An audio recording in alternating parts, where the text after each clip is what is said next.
ओम शांति 16/6/2022 प्रातः मुरली बाप दादा मधुबन। मीठे बच्चे, तुमको कौनसी भी देहधारीर नाम रूपरे आकर्षित होई बांधी हेबार नाही। तुमे अशरीर होई बाबा को मने पकाओ, तेबे तुमर आयुष्य बढ़िब एवं तुमे निरोग होई जीव।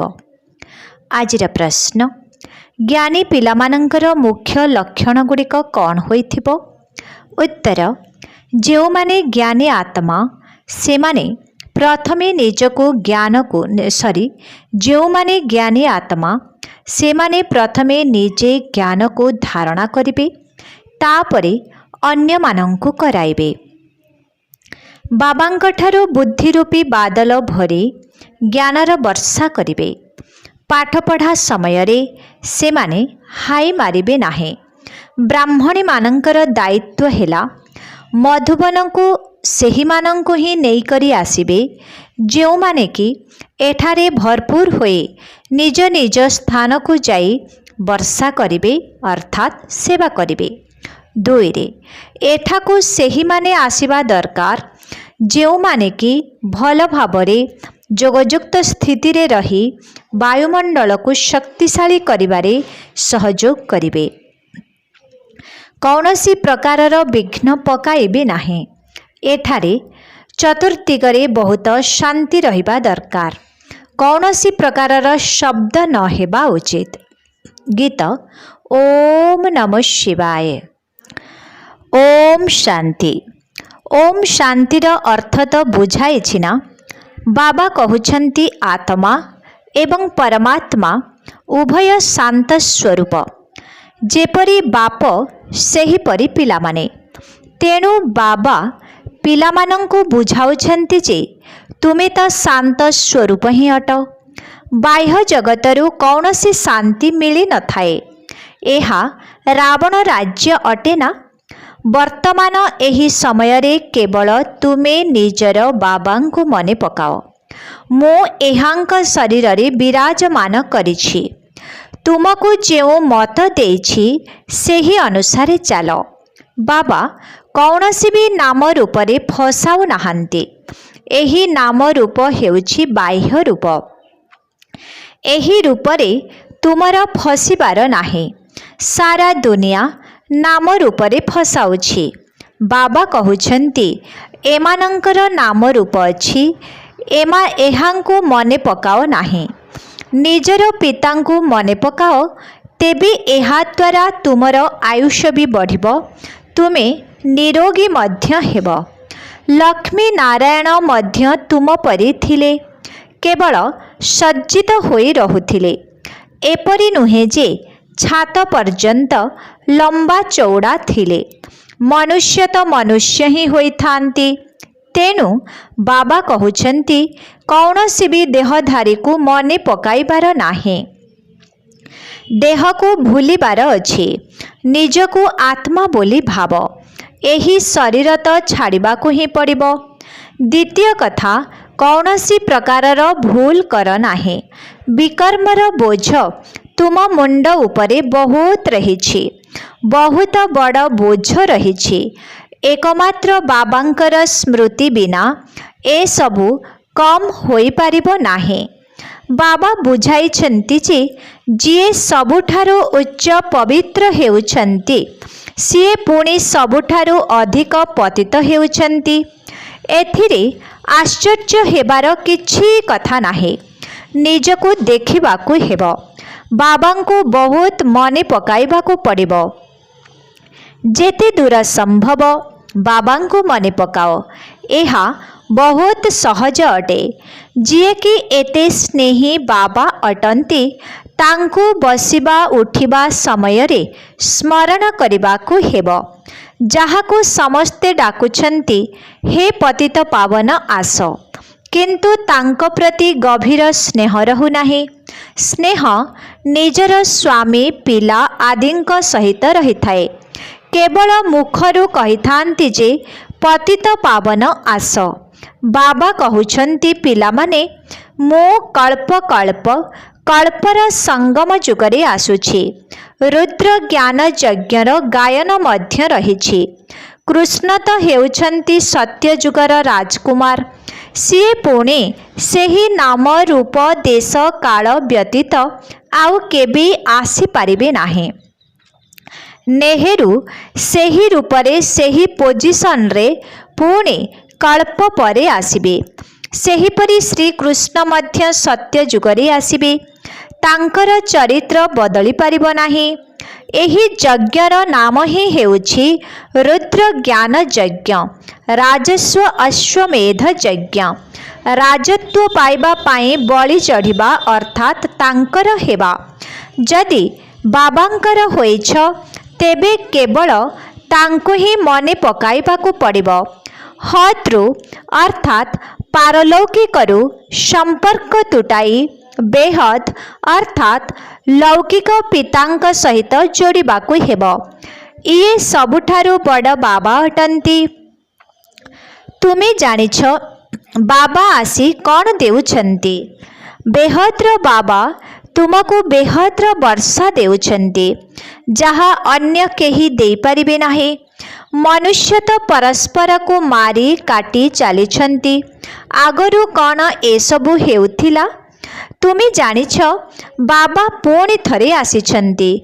कहउछन्ति कल्प कल्पर संगम जुगे जेबे नुआ दुनियार स्थापना करिबाकू पड़ुछि तेबे जाई मु आसुछि।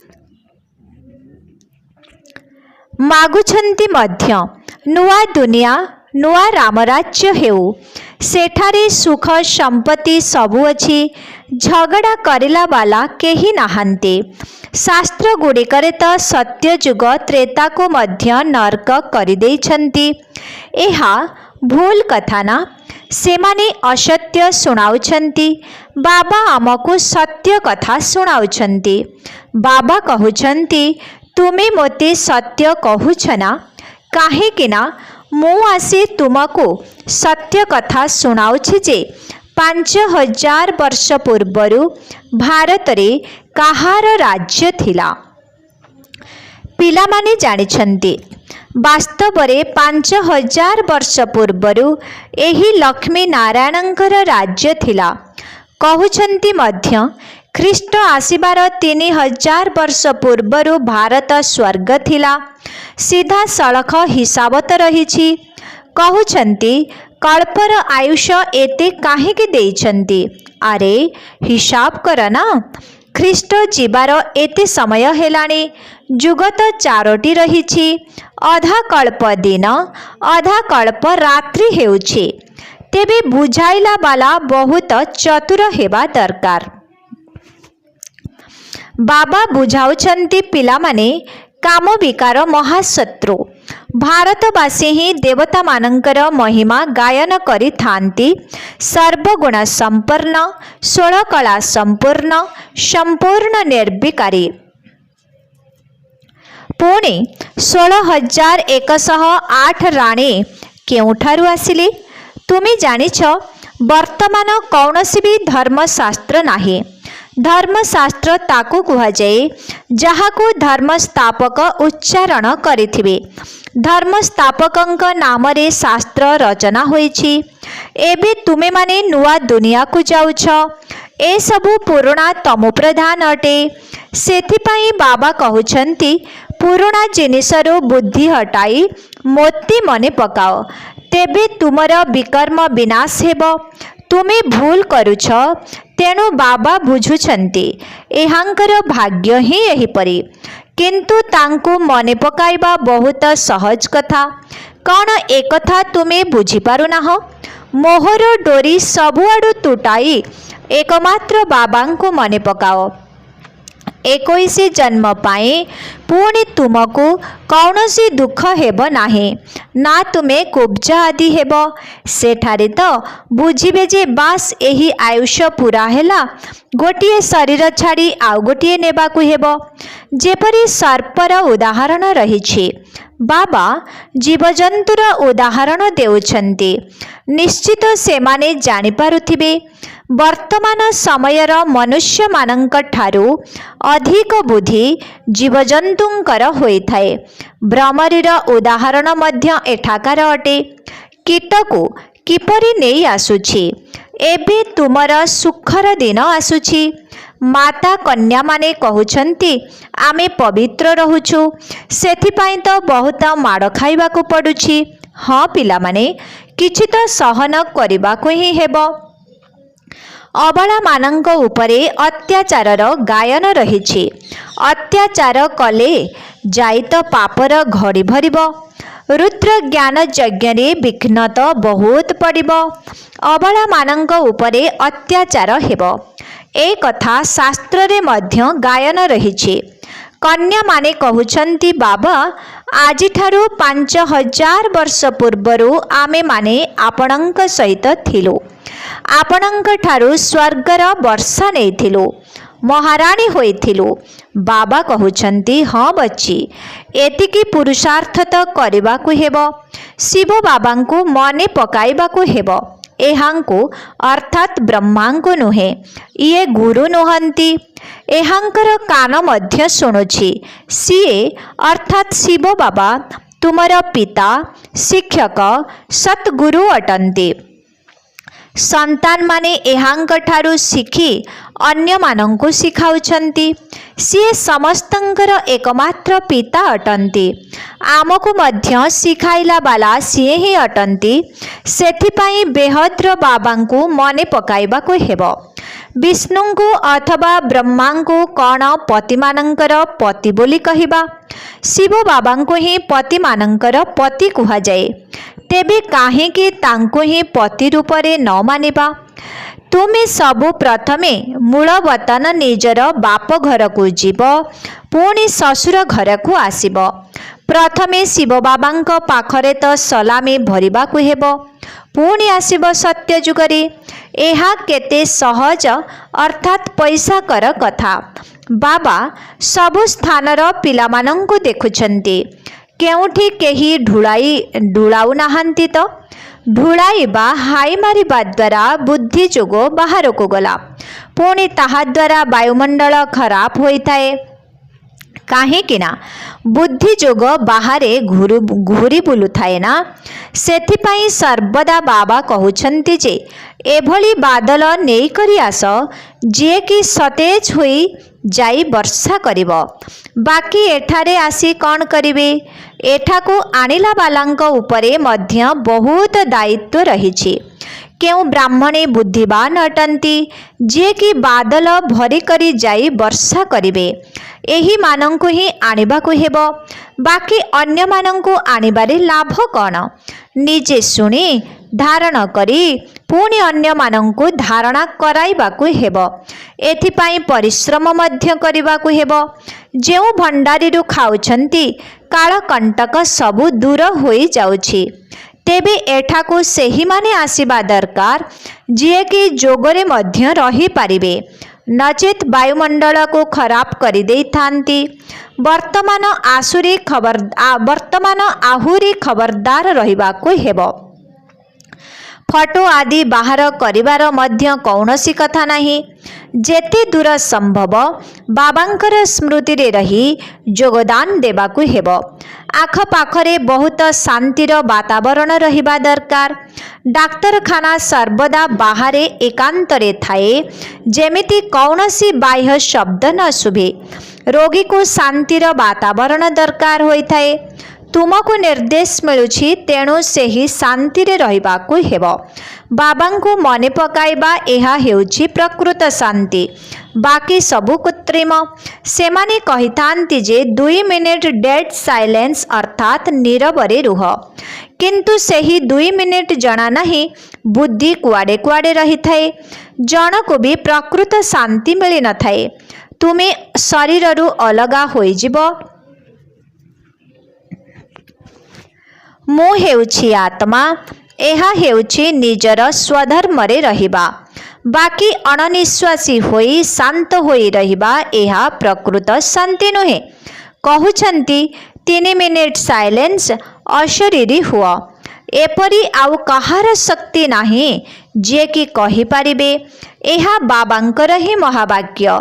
गेल्हा पिला माने मोते मने पकाओ, तेबे तुमर जन्म जन्मांतरर पाप कटिजिब, नचेत पदभ्रष्ट होइजिब एवं दंड भी भोग करिबाकू पड़िब।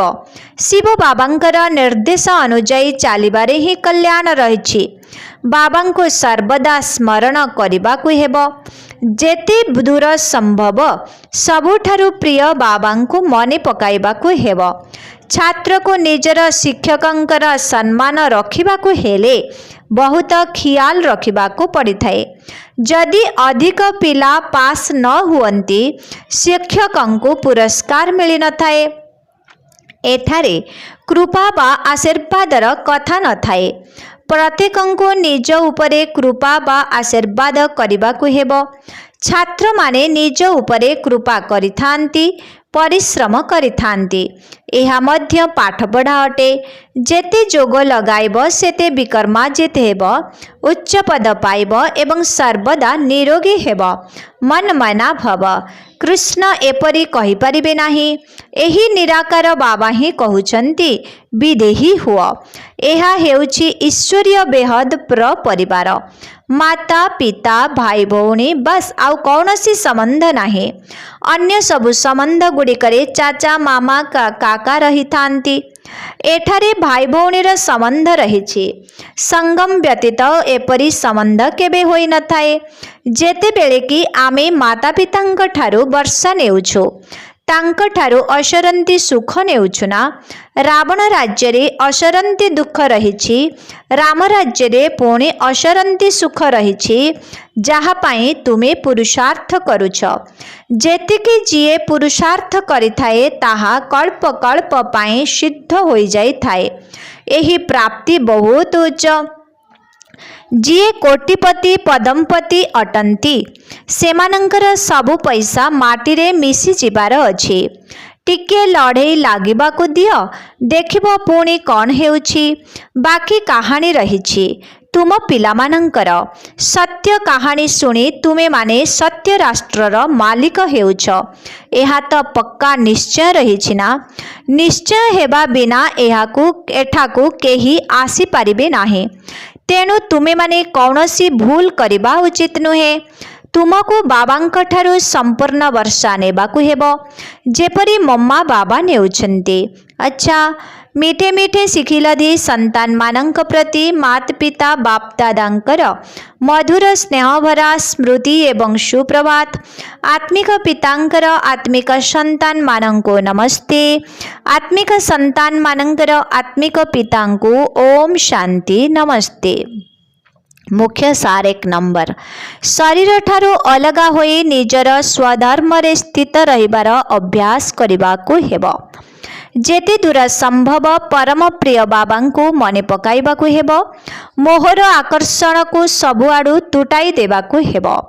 2 नंबर, पाठपढ़ा उपरे संपूर्ण ध्यान देई निज उपरे निजे कृपा बा आशीर्वाद करिबाकू हेबो।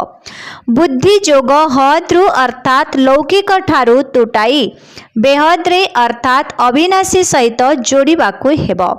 बाबांकर हेबा परे बाबांक निकटरे पूरा पूरा समर्पण हेबाकू पड़िबो। आजिर वरदान, सर्वदा सत्य पितांकर संगत द्वारा निजर दोष दुर्बलता गुड़ी को समाप्त करुथिबा सहज योगी सहज ज्ञानी हुओ। कौनसी प्रकारर दुर्बलता सेतेबेले आसीथाए जेतेबेले सत्य पितांकर संग ठारू दूरे जाइथाओ एवं अन्यमानंकर संगर प्रभाव पड़िथाए। कौनसी प्रकारर दुर्बलता सेतेबेले आसीथाए जेतेबेले सत्य पितांकर संग ठारू दूरे जाइथाओ एवं अन्यमानंकर संगर प्रभाव पड़िथाए। सेथिपाई भक्ति मार्ग रे कहिथांती जे सर्वदा सत्संगरे रुह। तेबे सत्संग अर्थात सर्वदा सत्य पितांकर संगरे रहिबा। तुम मानंक पाई तो सत्य पितांकर संग करिबा अति सहज अटे, काहींकिना संबंध अति निकटतम अटे। तेणु सर्वदा सत्संगरे रही समस्त दुर्बलता गुड़ी को समाप्त करी सहज योगी सहज ज्ञानी हुआ। आज स्लोगन जदि सर्वदा प्रसन्न रहिबाकु चाहुछ तेबे प्रशंसा सुनिबार इच्छा त्याग करि दियो। मातेश्वरींकर अमूल्य महावाक्य मुक्ति एवं जीवन मुक्तिर अवस्था। मुक्ति एवं जीवन मुक्ति उभयर अवस्था भिन्न भिन्न अटे। आमे माने मुक्ति शब्द मध्य कहूछु किंतु मुक्ति शब्दर प्रकृत अर्थ हैला आत्मा शरीरर बंधनरु संपूर्ण मुक्त अर्थात आत्मार एही सृष्टि रे पाट नाही। जदि आत्मार पाट एही मनुष्य रूपरे पाट नाही तेबे आत्मा निराकारी दुनिया रे रही थाए। सुख दुख रु नियारा दुनिया रे रही थाए जहाको मुक्त अवस्था कुहा जाए। एहाकु कौनसी मुक्तिर पदवी कुहाजिब नाही। जेउ आत्मा कर्मबंधन रु मुक्त अर्थात शरीर धारण करी अभिनय करुथिले मध्य कर्मबंधन रु नियारा ताकु ही जीवन मुक्ति पदवी कुहा जाए जहाकी सबुठारु उच्च अवस्था।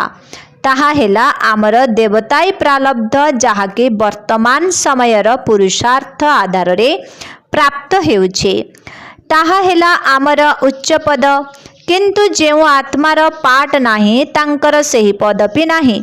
जदि आत्मार एही सृष्टि रूपी स्टेज रे अभिनय ही नाही तेबे ताको मुक्ति कुहाजिब किंतु ताहा कौनसी पदवी नुहे।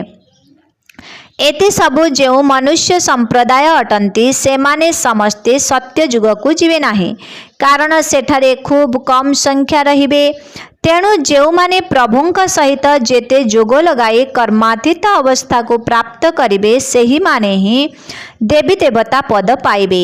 बाकी जेउ माने धर्मराजंक ठारु दंड भोग करे निजर कर्मबंधन रु मुक्त अथवा शुद्ध होई मुक्ति धाम को जाउछंती से माने केवल मुक्ति को प्राप्त करुछंती किंतु सेमानंक पाई मुक्ति धाम रे कौनसी पदवी नाही। सेमाने तो बिना पुरुषार्थ रे निज समय अनुसार सही अवस्था को प्राप्त करिवे। जो माने द्वापर जुगरु आरंभ करी कली जुग शेष पर्यंत इच्छा रखी आसीछंती जे आमे एही जन्म मरण र चक्र रे आसीबो नाही सेमानंकर सेही आशा पूर्ण होई जाउछि।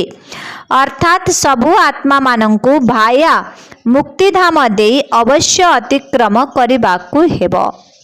ओम शांति शांति शांति।